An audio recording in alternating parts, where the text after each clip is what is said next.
My name's Brad Dickason. I'm a product manager at Shapeways. My title is Director of Product, and I'm in charge of how people create products at Shapeways. So specifically working with makers and people who are tinkering in their garage, all the way up to big companies who are launching new products. I want to make sure that they can take their ideas and turn them into a reality. At Shapeways, we believe that everyone should have access to 3D printers, manufacturing technology, and all the great things that have enabled companies like Apple to build beautiful products. When I first started at Shapeways, I was employee number 34, which sounds like a big number, but we have 2 factories. And one of them was running out of our office here and doing shipping and distribution, and one of them was already going in the Netherlands. And we didn't have a sophisticated design department, we didn't have a group of product managers, we didn't have a group of people managing our materials portfolio.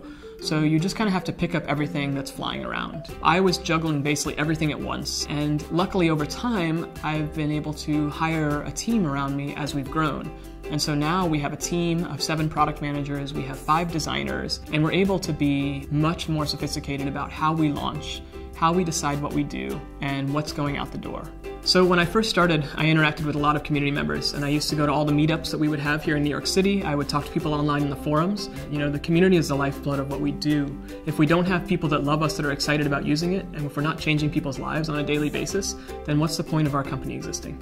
We have the ability when we launch a new release or a new feature to roll it out to a small group of users, and we collect very detailed feedback from them.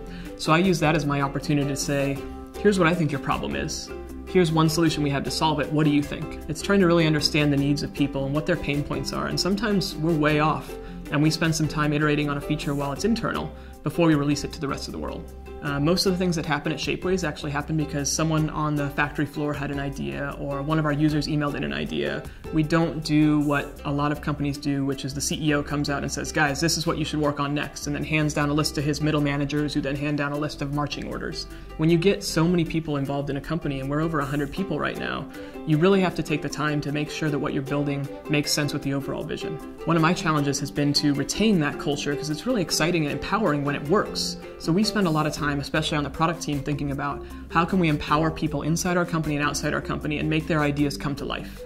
We don't want to become one of those companies where you set a plan in stone for the next 2 years and you execute on that roadmap. That's the antithesis of what Shapeways represents. We are about helping designers experiment. We're about letting people learn and build beautiful products, and we should adopt that same thing internally.